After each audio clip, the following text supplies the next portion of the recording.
Hey, it's Mucho. I'm excited to bring you the first game in my Steam Backlog series. This is Risen 3.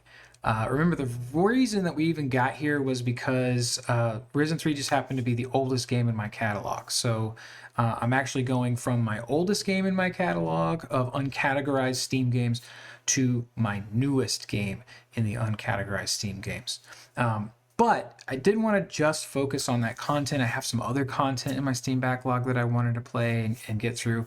Also, I just feel like it would shake it up a good bit. So I'm going to basically clear a row out of the Steam backlog, uncategorized section. And then at that point, I'm going to go into my Always Tomorrow category, which are games that I either didn't really give a shot or I've just been putting off or I definitely am interested in, but just don't have the time right now.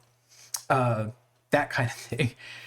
I'm going to roll the dice and just see out of the games in that list which ones we haven't played and pick one at random, probably just do a wheel and play that game. And then we'll play it for about 7 hours or so, which catch you back up.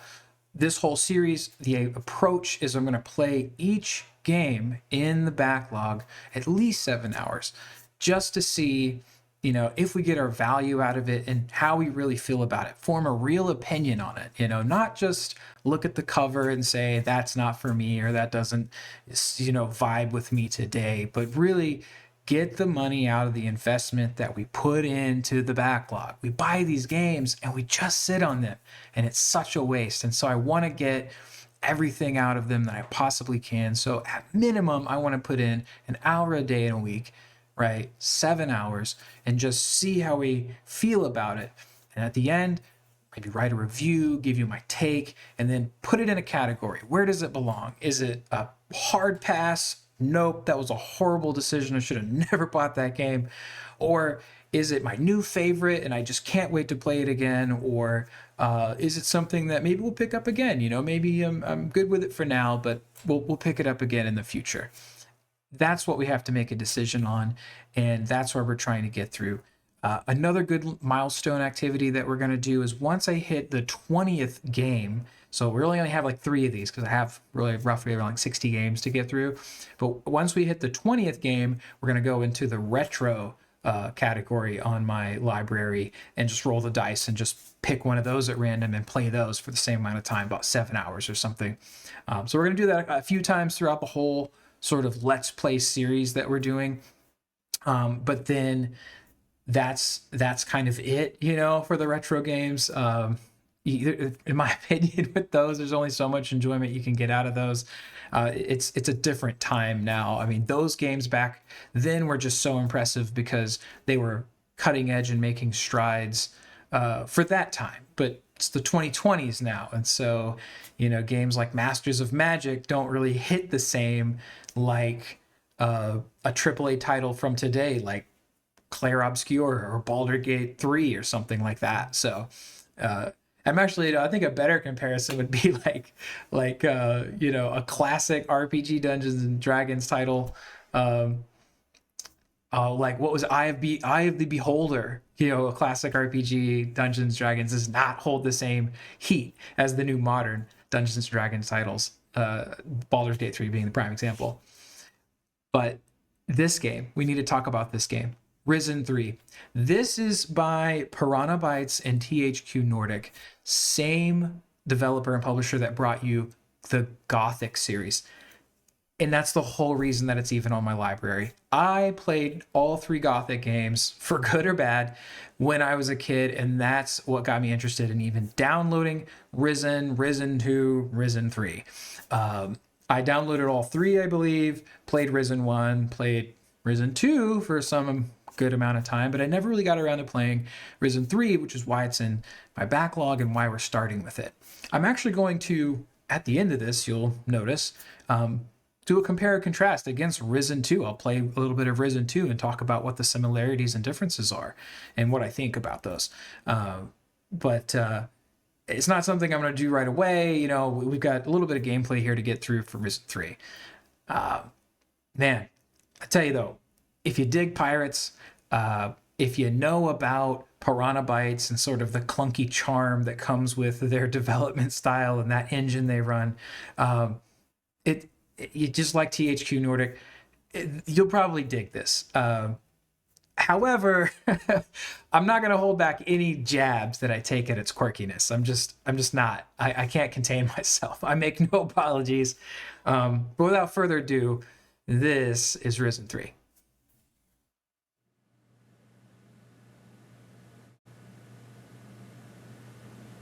I think I really need to get rid of I need to change the gate.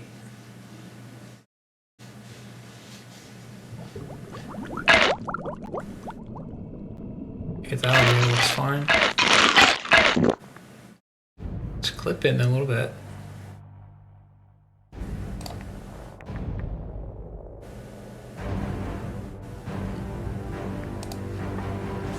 I knew it'd be hard. Damn. When was it ever easy? How many times during my countless raids did death stare me right in the face? But that hideous face staring back at me was beyond even my imagination. There is no escape. Your body belongs to me. Men, attack. Ooh, the voice acting. We'll see, man. We'll see.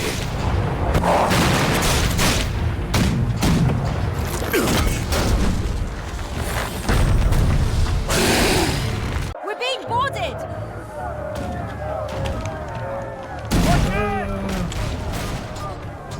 I'll stay up here!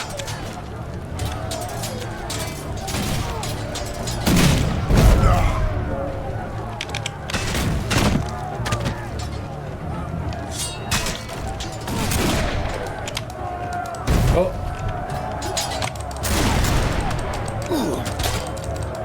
Come to me!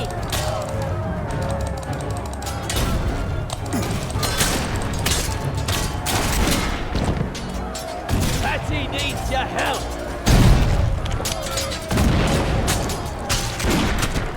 Bullseye! Okay. Okay. Hurry up! Okay.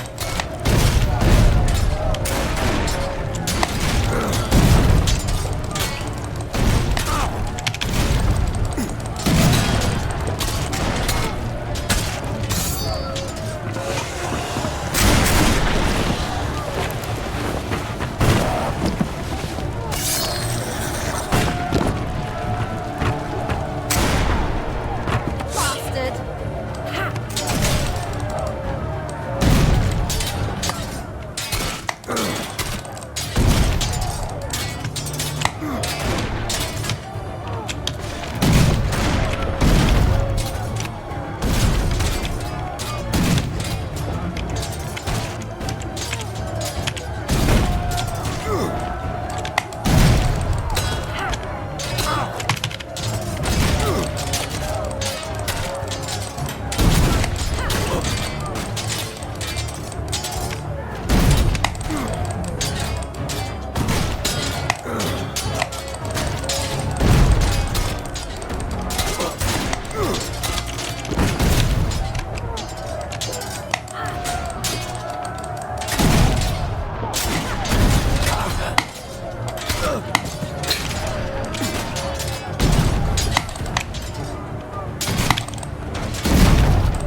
Such a quick recovery.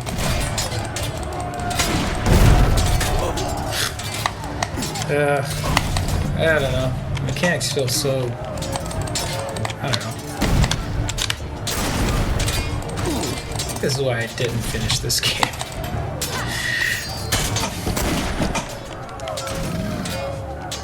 Bastard! Alright, yeah, that's right. This is the guy that you can't block or whatever.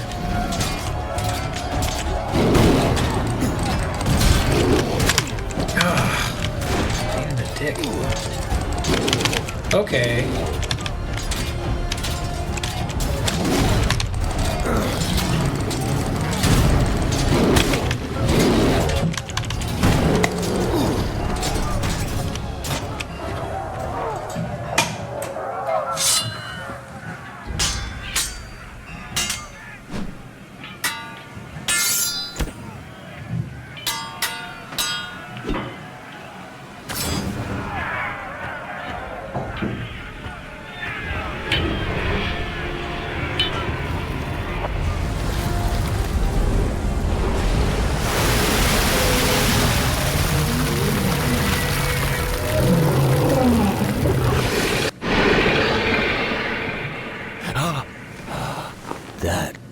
bastard.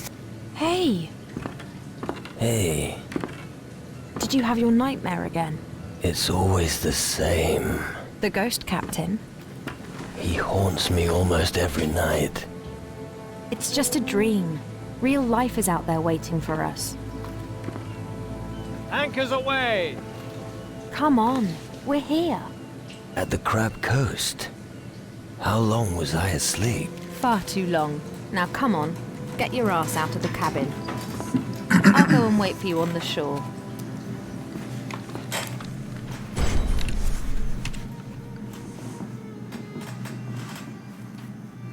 Okay. So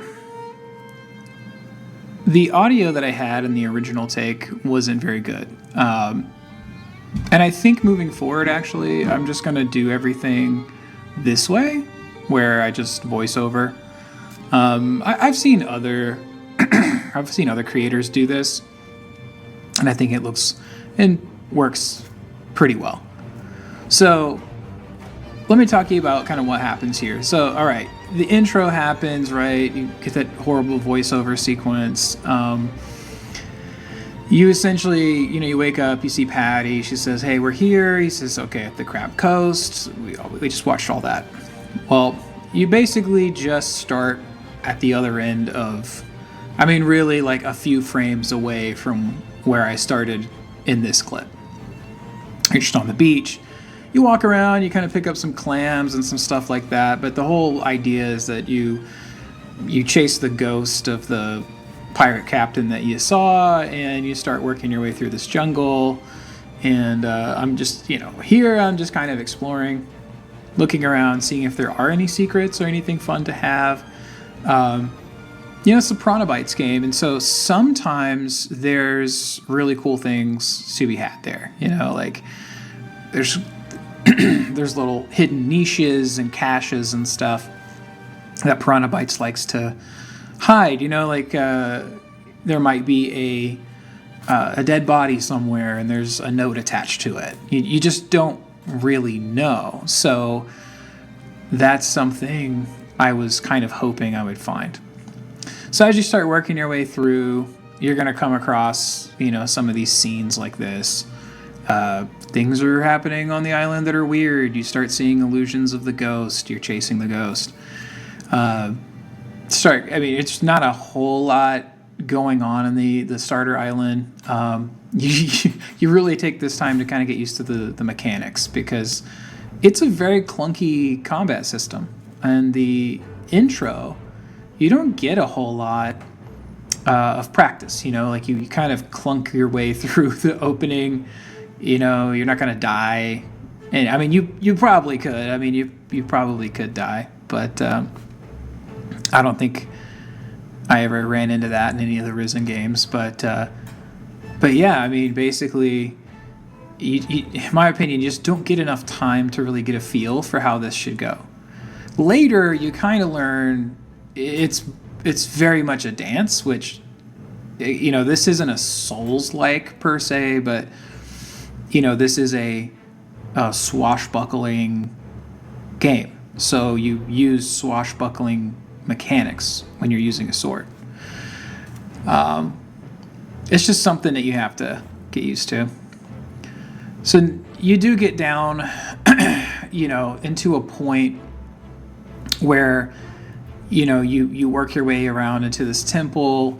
You're exploring the island a little bit more. Prior to this, you were fighting some actual pirates, which is kind of daunting, because up to this point you've only fought creatures, and then you got to fight real humans. And honestly, one of the things I found was humans were easier to face than the creatures. It's like the creatures have this extra attack speed or something that just makes them really difficult. So I'm not sure what that's about, but I didn't appreciate fighting creatures, and humans seemed more predictable and easier to fight. So that's just, again, kind of the clunk and charm, if you want to take it that way, of a Pirahna Bytes game. And again, you're getting used to this swashbuckling mechanic. It's not open, in like a lot of other action RPGs, like a guy with a huge sword.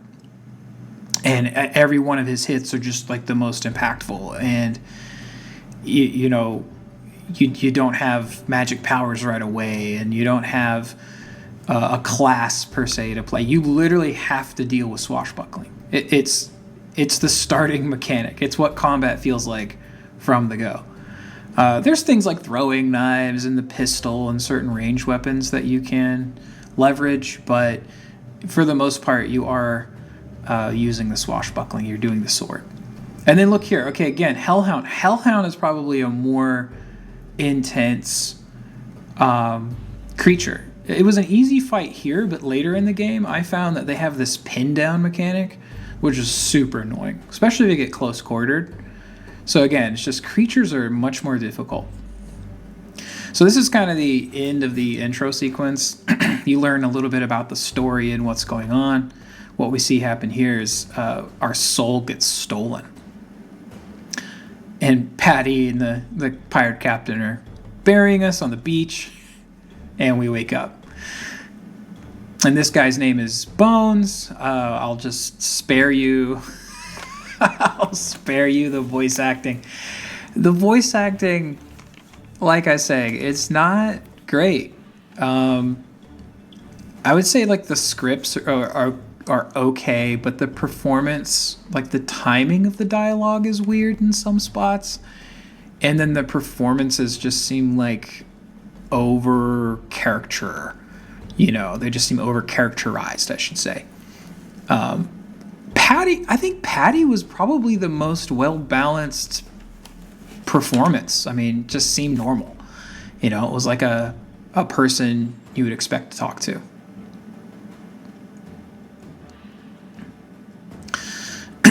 Yeah, I just wanted to capture this sequence again. I mean, you know, the character design and stuff isn't bad here. It really isn't. I mean, that villain looks good. And some of the visuals in this game are pretty good.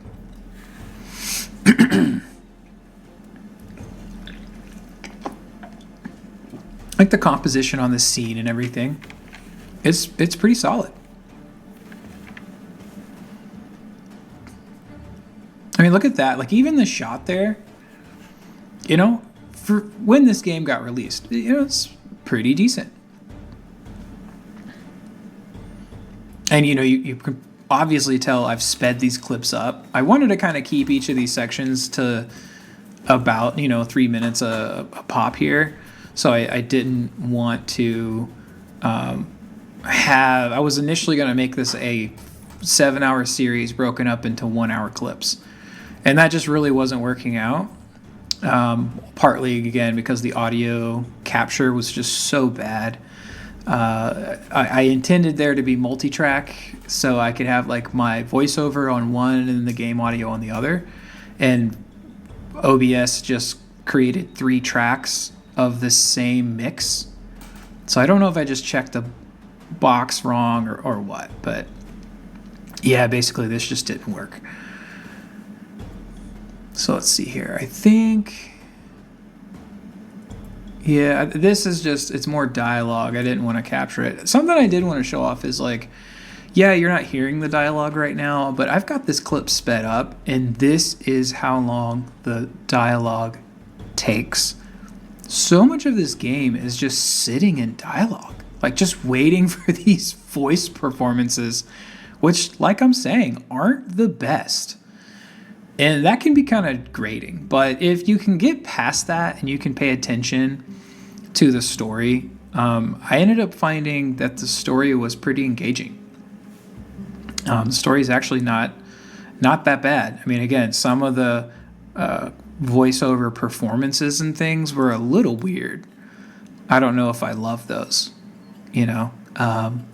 but the story, again, it's kind of nice. And again, it has all the things of a Pirahna Bytes game, right? If I grew up, I played Gothic, and so one of the things you got to do inside of Gothic was you kind of come from nothing and you get in with a crowd, right? You have to pick a faction, and you can go between the factions a little bit until you have to pick one, and then you're at odds with the others.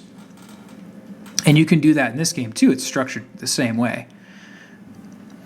So after you get through the dialogue scene with Bones, what's funny about where I started this clip is I did turn around and go explore the island with him and just kind of see, what else there was to find on the island. Like once you could go and actually explore it because you are in a different area. And it was just kind of basic stuff, like basic crafting materials, same kind of mobs, like monkeys. And there's these like giant chocobo looking things. You have to fight those. This is actually, because I didn't get to show it before, this is the opening beach. This is where you start. And you basically do what I'm doing here, which is run around, gather clams. You fight some enemies here and there, like these giant crabs or whatever. And you can see that I still don't like the combat here. Like, how did I miss 2 power attacks? That seems crazy. It's a little clunky, man. Like you see here, I'm like, why am I attacking? I'm like, almost a whole frame away. And I was confused there. I thought that he had already died, but Bones, my companion, had to finish him off. Yeah, this is... there was an option there, too, in the prompt, by the way, which lets you return to your boat. And we end up leveraging that just to kind of end our little adventure. What I was testing was this. See this? I found a sack of gold and 3 coins, or 5 coins or so, just over here. And this is the kind of stuff Pirahna Bytes does, is they make you look around, and you are rewarded in some cases for doing that. But in other cases, there's things that look like it's something that aren't anything at all. The other thing that I kept finding really annoying was I was walking around and then I would see something like monkey berry in a bush. And then I'm going along and, looking around again, and then I'll turn around. I think I do it right here. Let's see. It comes up pretty quick, but essentially, like, I turn around inside of the bush and I think I see something, but really what it is just my companion. It's whoever you have following you. Like, in this case, it's Bones. But you'll turn around, and that's confusing too, right? Like, am I seeing the item called Bones, or am I seeing Bones the character? And you don't know if there is an item called Bones or not. And luckily, they didn't add one, because that would be super confusing. But yeah, I keep running into him and accidentally clicking on him, and that's what happened prior. That's why I opened the dialogue with him. It wasn't on purpose. Oh yeah, earlier there too, you saw the kind of screen go monochromatic. It's a feature you unlock. The whole time that I played, it never came in handy. But basically, you go into the other world. And I thought that when I saw fireflies, that was a good cue to go to the other world, but turns out it wasn't. But that's really the whole island. We just kind of explored it. You get used to fighting the creatures. You have a couple of human fights, and then you get into the kind of core mechanics and the story. Like, what do you need to do? And Bones is explaining to you, like, where everybody is. Like, you can ask him about where Patty is. Like, why did they just leave my body here? Where did they go? Who are these people? Essentially, he's telling you got to go fight to get your soul back. So who can help you get your soul back? And he's describing, like, oh, you got to go to this clan of the druids, or maybe the sorcerers on this island can help you, or you can go, I think the Inquisition's the other one or something like that. But you have these options of who you want to pursue to, essentially get your soul back. Like, who are you going to use to train you? And because I just really wanted to do magic, went with this island, Tyrannus, which is where the mages are, the sorcerers. And I was like really just so jazzed to like immediately choose I'm going to be a caster and start using magic. No, you don't get that. You don't get that for a while. And you'll see here the rest of the playthrough, I'm just working towards getting magic. And what's happening here in between the first trip out, whichever island you pick, you run across this ghost fleet of ships. And Bones kind of explains that's what's going on. So this is the first island. We, again, are super jazzed to like just get started right away. And, you know, I was hoping that the first thing they were going to do is send me to the monastery or something and go, yeah, I want to be a mage. You know, make me a mage. And then they immediately turn me into acolyte, make me go like sweep corridors or something until they give me a robe and a staff or something, you know? That's not how it works. Most of my playthrough was just on this island, exploring this island, figuring out all the side quests, getting some skill training for my character, looting things, fighting things. I just did a lot of exploring. And I honestly just didn't know what else to do.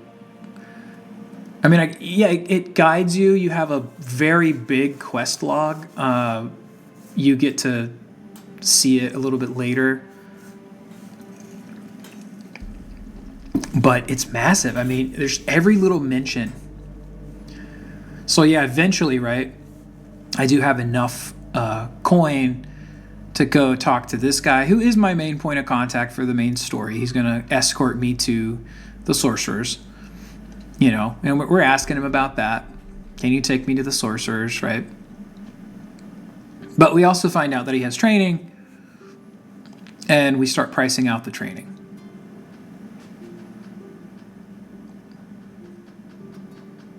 Which, some pretty good stuff, you know, persuasion, clause that helps you earn money.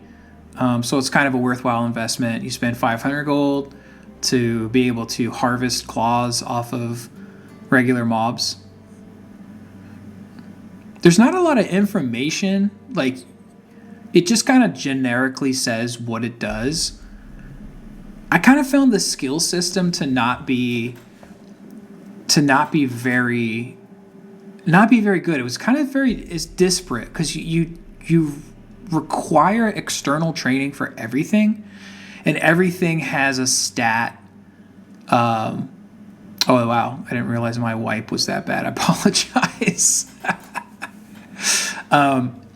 Yeah, that looked better in preview. Sorry, but you know, you have to see this come up earlier, right? It said not good enough, and that meant that I didn't have the stat points to unlock the skill. And there's no way you kind of have a skill tree, you know. And there, I'm just kind of testing the boundaries of this guy, but you kind of have a skill tree in the sense that you can go to the skills tab in the character page and see what's available, and you kind of get a hint of what to do there, but there's no like real, I guess there's just no real hierarchical view of that, or like sequential view of how to, like, if you wanted to be a very sneaky character or play like crossbows or something, there's a hint at like combat wise, like, oh, you need this to make that skill better. But then all the other sub skills, there's a lot of confusion around what that does. There's some description about it. The layout's not bad. I like the UI, but I don't like the kind of hidden information. And later on, you'll see that we have to go and save some people in a small town, and one of them's an alchemist. And so I go out of my way to learn alchemy, which this guy's supposedly teaching me how to brew a grog or something, or some kind of like brew like that, which more or less is a potion. It just doesn't have like extra effects. So it's not quote unquote alchemy. It's just brewing. So you think about, oh, I'm going to learn alchemy, you know, you do get the skill, but then you run into things that say, oh, you have to, it doesn't say you need higher levels of alchemy. It just says you don't have alchemy. But it means you don't have high enough level. It's just confusing things like that. Like, why do that? You see, their distiller is the skill, and it teaches you how to make grog and basically healing potions until you get higher levels of alchemy later.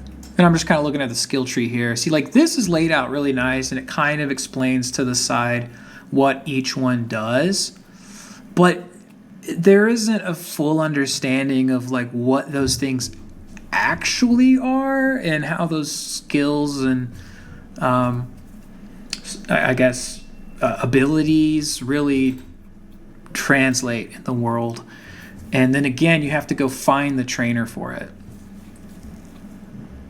This is a cool story piece. So the first time you lay down and go to sleep, you wake up in the dream world, and you explore around, and I didn't remember this, but yeah, you apparently do meet a character from a previous game. It might be Risen 2. I think he's from Risen 1. I think he's like the bad guy from Risen 1.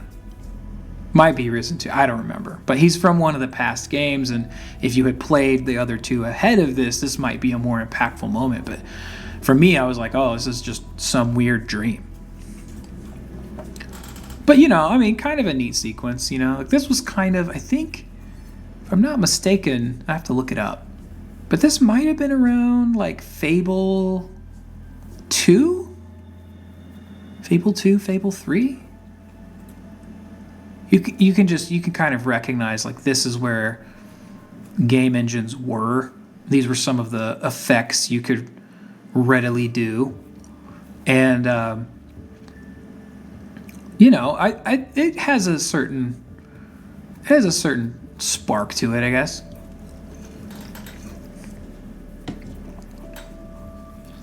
But yeah, you talk to the old bad guy, and again, I think if you played the past games, it mattered more.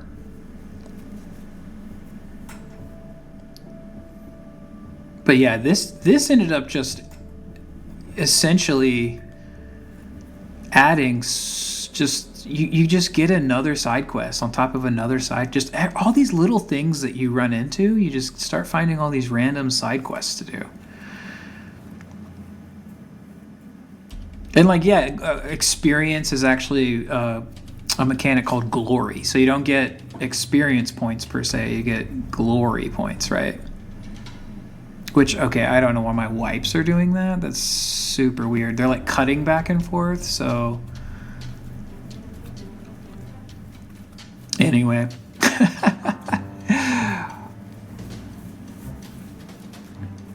Yeah, we finally make it here to the first faction town. And this is where I was like so hopeful that I'm just going to do the first couple side quests and they're going to point me that way, and I go get a magical staff and start shooting fireballs. Well, it just doesn't happen. Kind of a letdown. These are kind of like low-level fetch 'em quests, or, go clean up my quarters quests. It's really basic stuff. And again, this clip is even sped up a little bit, and it's like so much dialogue. It just goes on forever. Most of the gameplay, well, no, that'd be a lie. I would say a good chunk of it, though. A good chunk of gameplay is just sitting there in dialogue.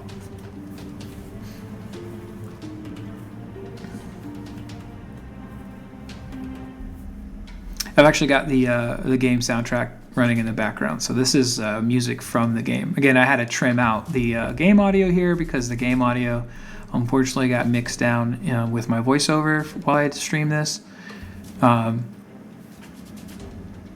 and I wasn't streaming. I should clarify. I was recording offline, and OBS decided that it wanted to mix all of my inputs together.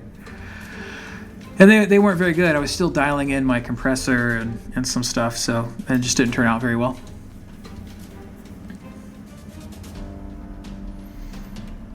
Yeah, this is like as basic of a fetch 'em quest as it gets. She explains she's hearing some noises, yada yada, and then you literally go around the corner and there's the noise. Like on the other side of that wall.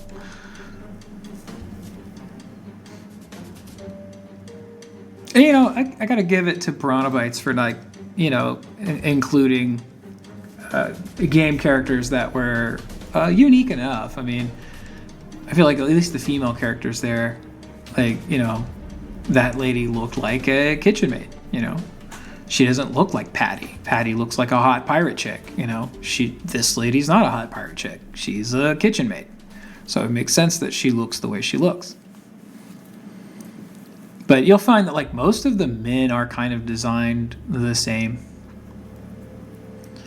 So here, after I arrived at the camp, I was like goofing around, you know, trying to steal stuff, you know. Oh, there's so much looting in these games.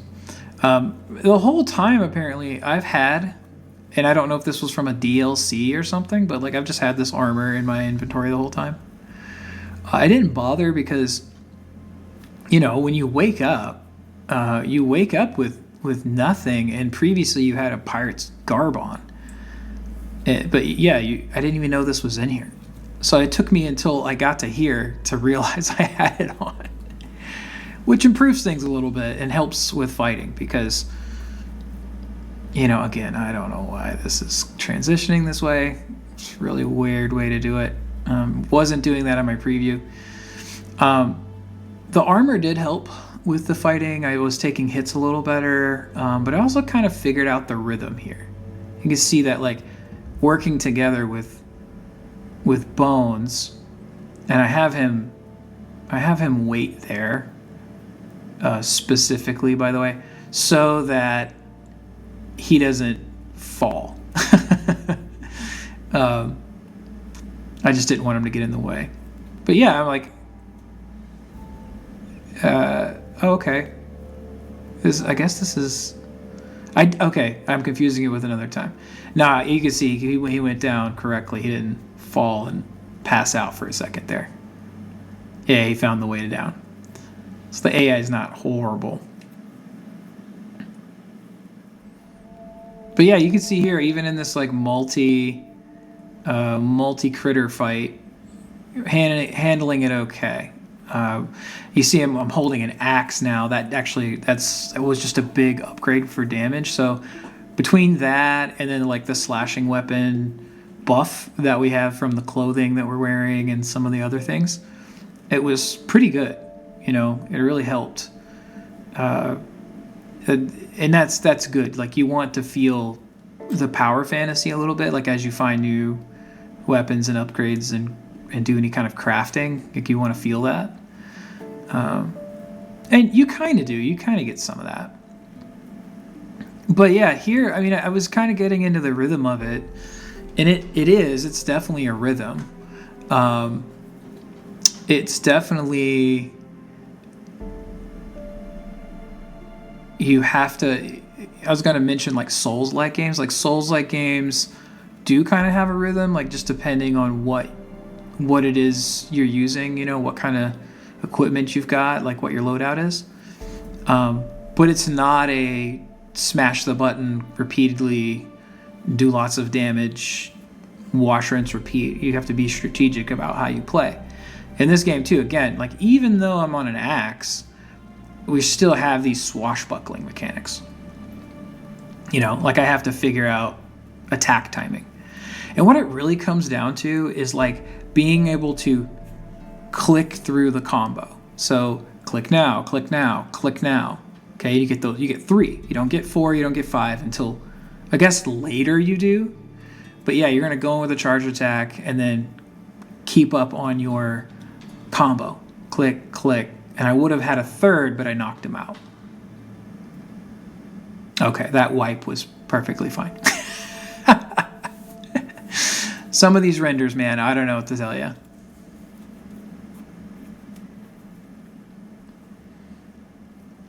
So, yeah, I mean, you know, adventure back, we start progressing through the group quests and things like that. And what we're trying to do here is just get a invitation to go into there and get our magic powers. That's what we're trying to do. And, you know, I'll call it a faction quest. So this is really where that starts. We just start talking to people. They've taken up some new side quests.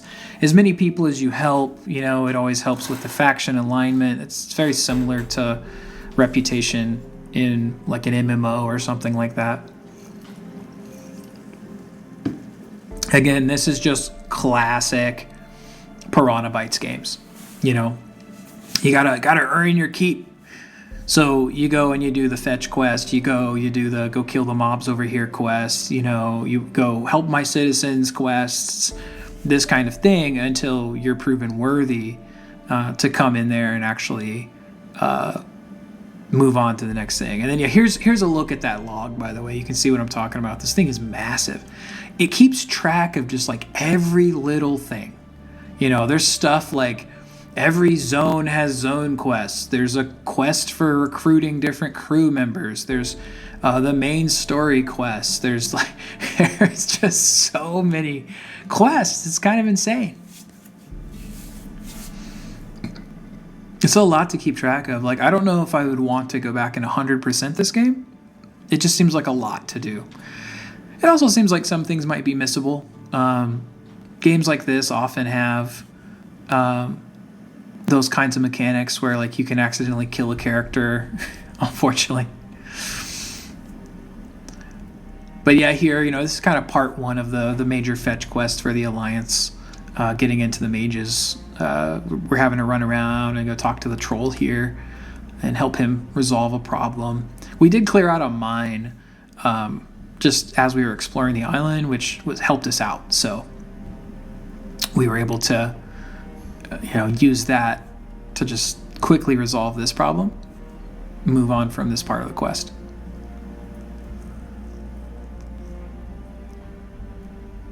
And again, the dialogue. And so these guys too, so I didn't, I kind of, it's one of those things where it's like never go full Jar Jar Binks. And they kind of did.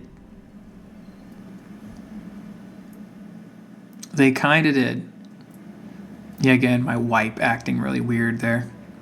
Not sure what that's about. So this is the second part of the faction quest. You have to go kill a bunch of critters and clear out a mine. And earlier I mentioned, the critter fights are really intense as compared to, say, human fights or humanoid fights. Humanoids are a bit more predictable. Creatures have all kinds of weird stuff, just quicker attack patterns, ranged attacks.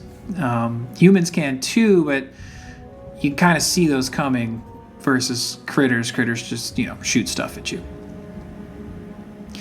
Yeah, here there's skeletons, right? So I kind of got surprised by that. Like, I was thrown off by just a little bit there. That's why I didn't immediately own this guy.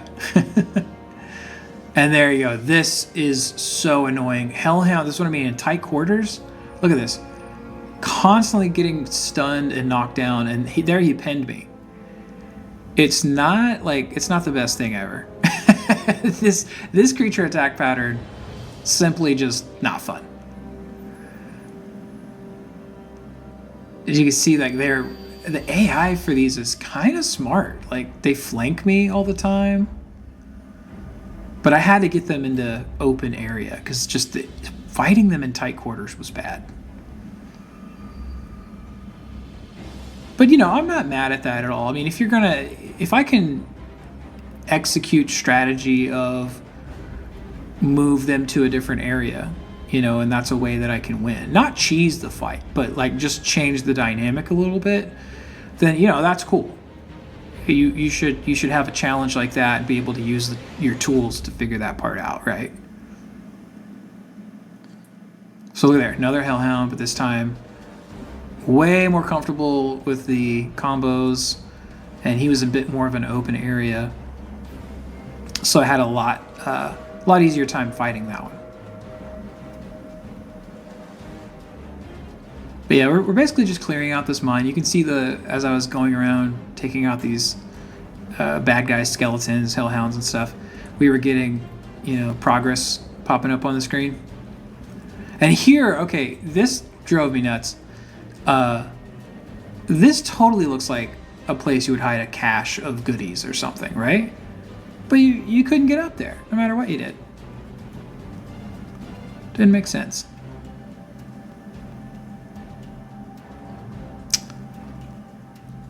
So yeah, I think I ended up clearing that out. Basically, you just went around the cave. You took out the baddies. Again, very typical go do my bidding type stuff. Was trying to lockpick there. Again, the skills and the way that you have to level them up and everything is a little annoying. To get your lock picking up, you have to put a lot of points into dexterity. But if you're going for a magic build, having lots of points in dexterity don't always make sense, and you don't get the lockpick skill until must be way later, because I didn't see a way to get the lockpick skill. You do find, as you travel around, these scrolls, which are just consumable. So they're like spells that you can use, which are temporary. They go away once you use them. And there's a lockpick skill for that, but it's very limited, so it only does like 20 points of damage to the lock, which really means it only lockpicks the lock if it's 20 or lower. There's kind of some of the systems I didn't care for, and that was one of them. Like I didn't really care for that. And again, all the dialogue. I mean, I sped these clips up, and this dialogue takes so long. These little guys here, again, they talk like Jar Jar Binks, and so it's a little annoying to listen to. You can, if you want to. To be fair, you can hit escape to skip through all of the dialogue. So if you're just really put out by the dialogue, you can, in fact, completely skip it. So it is an option. It's just annoying. You want to know what the story's about, but sometimes the character dialogue is just too long or too bad. I mean, some of the voice acting is not great. And again, the voice direction on this was that they talk like Jar Jar Binks. Like, who wants to listen to that? They're kind of funny. They do, I would say this, they do say some things which are kind of funny. Like, it's kind of modern, and this is supposed, this is styled to be a bit medieval a little bit, right? Or Spanish colony kind of era where you're, pirates and all that. But they're saying stuff like, homie. They'll be like, no, talk to me, homie. Just funny. But that was really the extent of it being kind of funny there.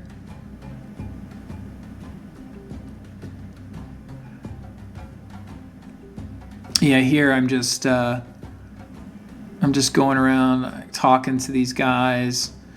I got enough of the quests done that I was able to go talk to the faction leader here and get accepted into the Hall of Mages. And gives me all the whole bit. So this is me basically just telling him everything I did. And that's a little annoying too. There are some things where, like, I give him credit, like if you did something already, you were able to kind of skip ahead a little bit in the dialogue and just say, oh yeah, I already did that, but they do make you go through the procedure of, like, I have to tell them about everything I did. Okay, oh yeah, I did this one. Oh yeah, I did that one. Like, isn't there an option if I do all three? Couldn't I just come over and just say, okay, I've done everything you've requested? That would have been a lot easier. I get why they didn't do it that way. Maybe you wanted to run back to town after each mission. I didn't see it that way. You had plenty of supplies. You find provisions, grog, and all the other stuff out in the field, So you didn't really need to make town runs, and you can level up, from your character sheet. So you don't necessarily need to go see a trainer per se. Unless you did want to train a skill, then you would have to come into town. But yeah, for the most part, coming back to town was whatever. And I feel like if you are the type that run around and do all the quests, then you should be able to turn them all in at once. And you just don't have that. Yeah, so here, like, this is kind of a silly one. One of the side quests is you got to get this guy to become a recruit, and you sort of fight him, but then you let him knock you out, and that way he's impressive in front of the faction leader.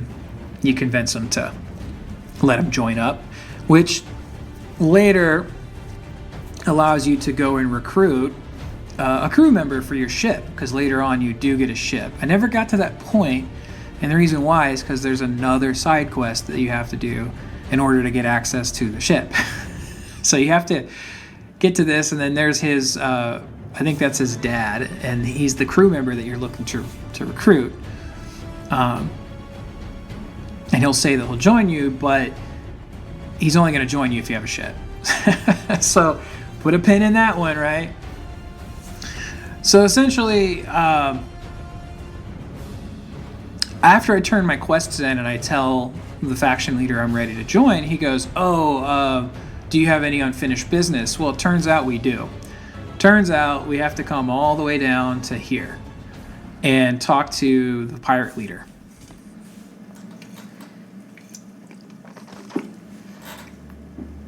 And so, look at that. We meet up a guy, Ramon, who's from the faction we're trying to join, which I thought was cool. I don't know if it's the same guy every time or if it changes based on which faction you start with, but you know, this is who we got, so there's that. I did learn that you can have 2 people with you. This was kind of interesting. So I went and I grabbed Bones. I went over here, and then look at that. I got 2 followers. So yeah, I had 2 guys. I don't know how many you can have in total, but yeah, I was able to get 2 guys. So, oh yeah, something you saw just happen there was I did a quick cooking session. You just go to any campfire and you can take raw meat and stuff and cook it to turn it into provisions, which are just food you can eat, right? What I thought was really interesting about that was they kind of, maybe it was they thought it was just too difficult, but in previous games you had to actually like skillfully cook the food. You had to pay attention to like if the food was going to burn and then pull it off, right? Or otherwise you would get burnt meat and it wouldn't do anything. So yeah, you did have to cook the meat. And here it was just kind of like click it, it cooks, done. So maybe they got rid of that, thinking like, oh, that's unnecessary complexity. We don't need to do that.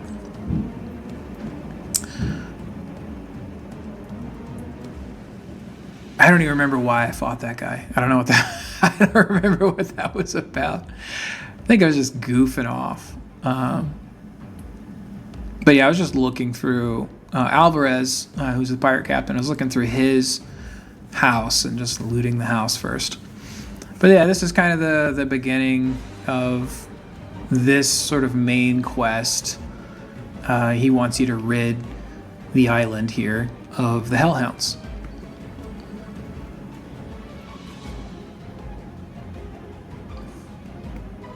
And again, so much dialogue. There's just so much. There's a lot of story to be told here, but not everything that they're saying is necessarily so important, right?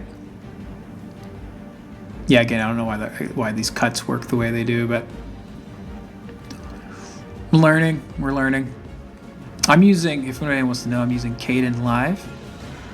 And yeah, it's kind of quirky.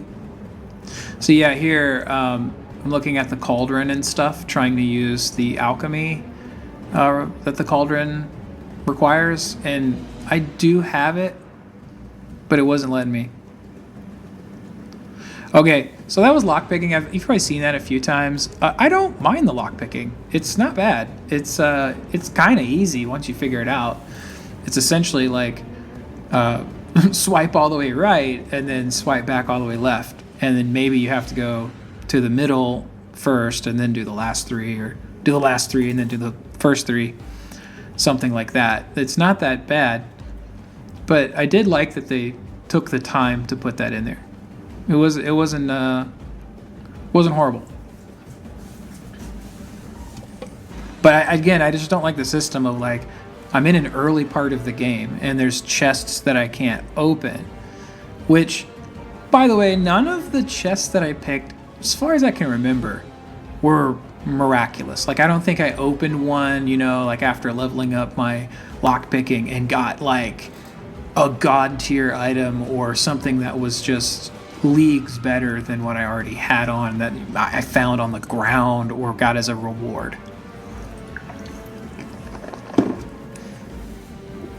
You know, most of the stuff that I have, I like stole because I was looting a place, or you know, it was something that I found as part of the adventure. But yeah, you know, it's still worth it to explore in this game, you know, because again, like I'm saying, you can probably find stuff that's worthwhile. But yeah, that was one thing I thought was a little annoying, was that like a lot of mobs would drop without lootables. Like, what's the point of that? Like, I know also maybe they don't want to overwhelm with too many objects that they have to render and this kind of thing, but it was a little annoying to have to put up with certain mobs and get nothing in return. That just was a feels bad moment. Some of these what were apparently just crafting mats, you know, some of that stuff was pretty good. Like, you can actually eat it, and this is, you know, an item they carried over from you know, Gothic days. But you could find items that would improve all of your stats or buff one particular stat or something like that. So there was some really good consumables. I think this is like the second to last guy we have to save, and then we end up bumping into there's like a guy up on the ridge we have to go talk to. But these quests weren't too bad. I think I ended up, you know, breaking this up into like 2 different playthroughs. I had a 7-hour playthrough, which was mostly just the starting island and the first island to try to get into the faction. And then I sat down for maybe like 3 hours and played through this island and going back and kind of wrapping up things on the first island. And yeah, I mean, it wasn't too bad. I'd say an hour or 2 on this particular quest. And I was really nosy. Like, I was snooping around, trying to find stuff, looting things, trying to lockpick chests.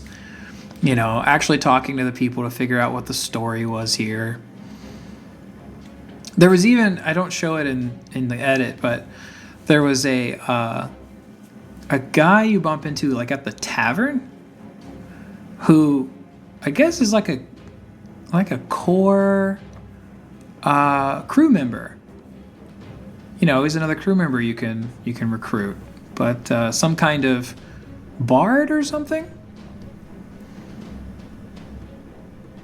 But yeah, you can see there's some cool stuff. Like, you can get, you know, a lot of these, like bullets. Like, you do have to have, by the way, you have to have ammo. So that was something in my very first playthrough of this I just didn't understand. You saw me buying sugar there. Sugar is used for making grog, so it's basically like your potion. And silver plate. I keep some silver plates because they're used in just random crafting recipes. And that's kind of weird too. Like, none of that's really explained, you know? Like, there's stuff that in the description says like, oh, this is junk, sell it to the merchant. But then you'll go, as you're, you know, goofing around with the different skills, and it'll be like, oh yeah, to craft the next tier of sword or the next whatever, you know, piece of armor, you need a silver plate. And it's like, what? Didn't I sell all my silver plates? So yeah, just wrapping up all the side quests here and getting the last quest before we talk to Alvarez. This guy was just looking for crystals. We found all the crystals on the island. Earlier, he acts fine now, but I don't know why. I think he got in the way by accident, but I hit him. And usually I found in this game, you can hit them, and if you back down, they'll back down. I hit him one or two, or maybe just hit him too hard, and he just would not back up. So I had to knock him out. They have the, and I think they did this in Gothic as well, but if it's a character, an NPC, you can knock them out. They'll go unconscious, and then they'll wake up. Versus like, you know, you kill them and they're gone forever, like in Skyrim. So there's that. Yeah, Alvarez is just kind of giving us a lowdown on, you know, what transpired after they left us there, and what's going on with the pirate captain that's running the ghost ship, and you know what he thinks is happening and what he's seen. Just kind of, you know, sending us on our way. So one of the things he said, you see there is Pirate Alliance. We're supposed to go find all the other pirate captains and try to get them to form an alliance, which would give us a pirate armada, if you will, like a fleet of ships, and then we would fight the ghost ships. So that's what he leaves with. That's like sort of the, you know, anything you do for the factions is more or less just faction quests. They aid the main storyline, but things you do with Alvarez are the main storyline.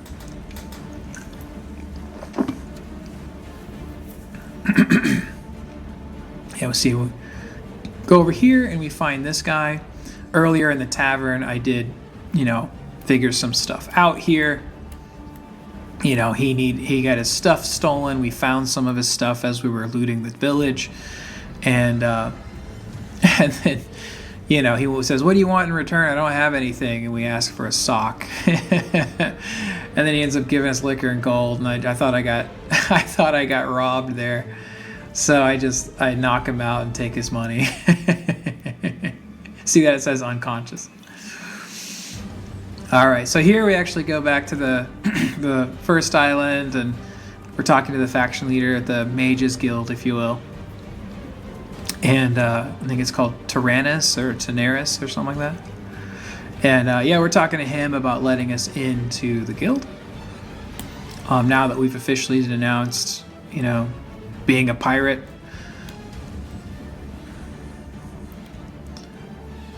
And yeah, we're just explaining to him. So there we go. And then this is actually cool. I kept this at normal speed because the cinematic here is not bad.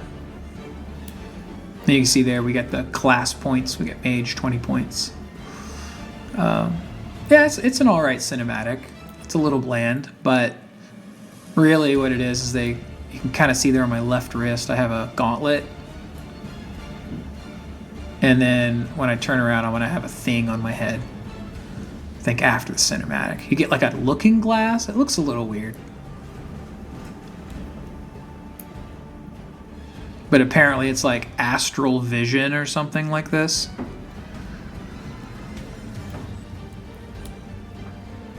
Basically just anointing me into the mage's circle. I'm telling him, oh yeah, I'll work with you. I want to steal stuff from you. Even though one of the side quests as you come into this is, hey, go figure out where all of the mages keep their stash of crystals and go steal all their stuff.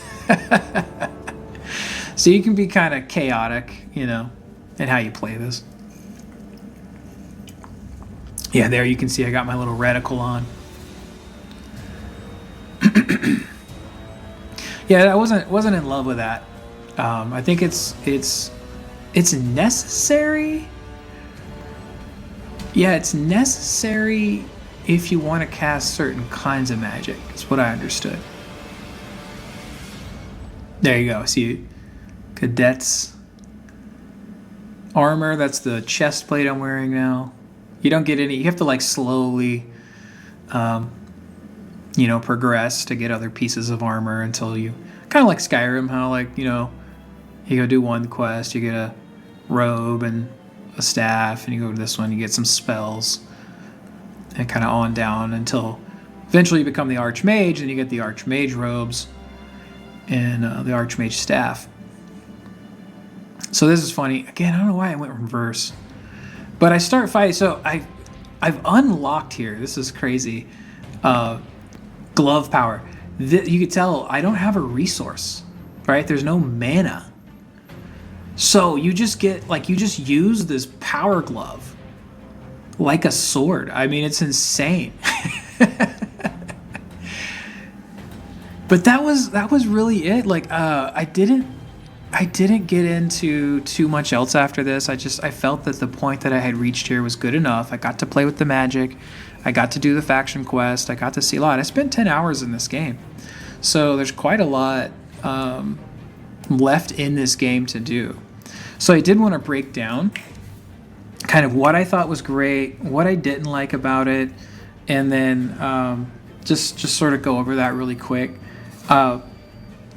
As we progressed through this, there were moments where I thought the graphic design and the set design and stuff was actually pretty decent. Early on, I mean, that cinematic where you have to see the big bad boss for the first time was actually pretty cool. You know, that character design looked really good. I thought the set piece looked okay. Then there were times when you got to see the landscape, like, from a distance, and see, like, this rolling mountain range and all this, you know, sun breaks and stuff. They did some really nice things. I thought that was pretty decent. I thought, you know, again, some of the character design, I like the diverse character design. Not every guy looked exactly the same, and not every woman looked exactly the same. You know, there was a Patty, again, you know, hot pirate versus, like, normal housemaid person, or there's kooky, weird mage guy and more strict mage guy, and stuff like that.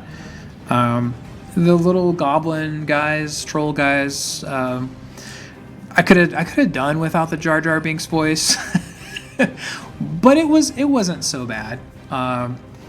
It wasn't so bad. Yeah, there's plenty to do, as you saw. Huge list of quests. You could I don't know how many hours to fully beat this game, but you could put a lot in. Yeah, you know, things I didn't like. You know, Pirahna Bytes has its charm, if you will. It's kind of clunk. It's kludge. I didn't want to enable it, but there is, I'm pretty sure in this game, because it's the same engine, Marvin mode, which is original, like, god mode to their engine. So you open the console and you can start Marvin mode, and you just play the game as a god. You can't die. There's stuff like that. You can hack gold and whatever, but just kind of clunky. You didn't get enough. You didn't get enough really with the battle. Like, it took me a while on the first island where I was going to get my faction before I got used to the combat. Like, I didn't get used to the combat on the starter island, you know, and maybe that's my skills and my learning curve. But yeah, they didn't help you. There was nothing. There was nothing to explain it, to break it down. It was like, all right, don't die, kill that guy. Remember to save often. So once you figured it out and the timing of what it was supposed to be, it went a little better. But overall, it's not the most fun. I would say that, like, the magic, again, it was really cool when you got to use it. But it took us hours of gameplay to get to a point where we could use it. So pretty strong. But again, you got to put up with a lot of swashbuckling before you get there. And that could have been better, if you ask me. Crafting, I didn't do a lot of crafting. I didn't do a lot of crafting there. But I did want to show you all that, or just to tell you a little bit about it. It's not as good. I'll say this about this though. I did like this game enough to put it in the Always Tomorrow category. This game was fun enough, and the story was interesting enough that I could see myself coming back and playing through the main campaign. And now that on the save file I have magic, the battles and sort of the complicated stuff is only going to get better.